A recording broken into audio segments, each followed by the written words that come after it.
and I think one that really connected with me was Mm. the one you talked about the far right gaining ground in Europe the last couple of years or so or more, Yep. um, as a direct result of there not being a proletariat focus, a working class focus in quote unquote socialist uh, organizing in Britain and continental Europe.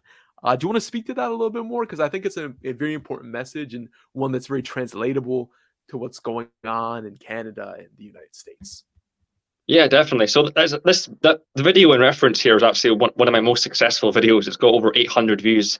But yeah, essentially it was a reaction video to me about the election of Giorgia Meloni, who was elected the leader of Italy, who was a platform for a very right-wing party, extremely conservative for the family, extremely Christian, extremely nationalistic, extremely xenophobic. It was quite just your typical conservative right-wing nationalistic party in Europe anyway. And the main point of the video was that this is not an isolated incident. There's been a strong history in the last few years of right-wing parties absolutely gaining ground, mass support, mass movements in Europe. And this is, like I said in the video, this is a rise of fascism and the rise of right-wing politics, unlike anything we've seen probably since the rise of the Nazis back in the 1930s.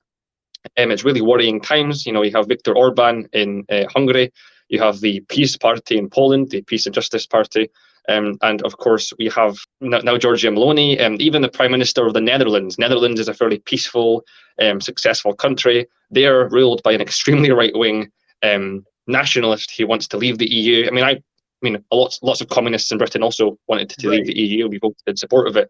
But yeah, essentially the main thing was that there's a reason why this is happening, and it's because the left wing are absolutely failing to organise the working class.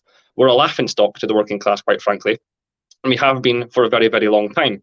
And it's a shame that it's happening, but it's happening for a reason. And we need to. You were speaking to this about with Noah earlier, about accountability and taking responsibility and stuff like that, and with Nikki as well. We have to take accountability. We are to blame for this as a movement, as a movement entrenched in tradition and discipline and commitment to the people. We've betrayed them over recent years because we're too busy screaming about pronouns. We're too busy screaming about which corporations wave the Pride flag on Pride Month. We're too busy focused on these, except from actually rallying workers. And of course, we should support the LGB. Of course, we should support people who face discrimination all over the world. However, as a communist with class analysis and who's entrenched in dialectical and historical materialism, history is on the side of the people. And right now, in the capitalist epoch of society, it is the people, it's the proletariat who is going to push humanity forward into the next mode of production. Nothing else is going to do that. It's the proletariat, whoever they are. I don't care what sexuality they are, what sexual orientation. I don't care about that. If they're a working class person in society, then they're an absolute comrade of the communist movement. And yeah, so these principles have been abandoned recently, and all we seem to care about is these liberal bourgeois perversions instead of seeing the real picture. And that's my main criticism of the left today.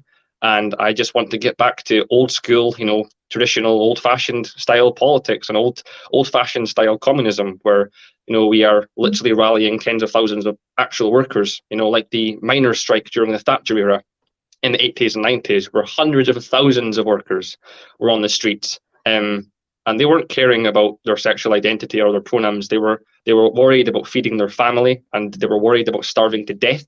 And these are the issues that real working class people do face in every single country on the planet. And no liberal perversions are going to change that reality. So we need to get back to old-fashioned style communism. That's my line anyway.